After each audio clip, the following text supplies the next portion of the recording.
What are the SAT writing and language rules for commas? Imagine trying to read a sentence that runs on without pauses or clear stops. Commas are like traffic signals for sentences.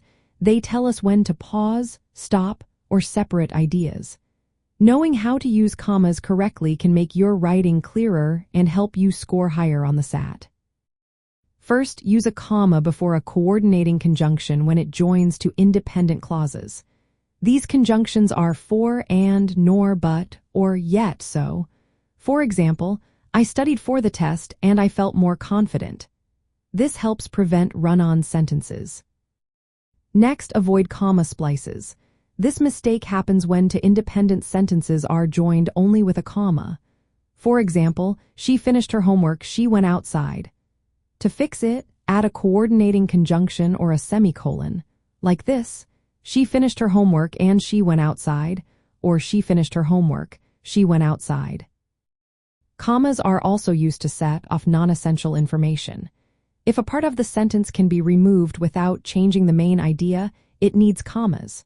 For example, my friend who lives downtown is coming over. Removing who lives downtown still leaves a complete sentence. But do not use commas to separate essential information. If the clause is necessary to identify the noun, no commas are needed. For example, students who study every day tend to do well. The clause, who study every day, is essential to know which students. When listing 3 or more items, commas are used to separate each item. For example, we need to buy paper, pens, and notebooks. The comma before and is called the Oxford comma, and it is optional on the SAT, but using it can clarify your list. Commas also come into play with adjectives. When two adjectives describe a noun equally and their order can be switched, use a comma. For example, it was a long, tiring day. If you can say tiring, long day and it still sounds right, add a comma. After introductory words, phrases, or clauses, a comma is needed. For example, after the test, we went out for ice cream. This signals that the introductory part is over and the main sentence begins. Finally, when a participial phrase appears in a sentence and could cause confusion, set it off with commas. For example, the student, hoping for a good score, studied all night.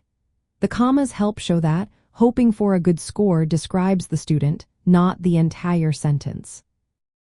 Mastering these comma rules can really boost your writing on the SAT. Practice spotting independent and dependent clauses and check whether information is essential or extra. Correcting comma mistakes in practice tests will help you write clearer sentences and avoid losing points. Keep practicing, and you'll become a comma pro in no time.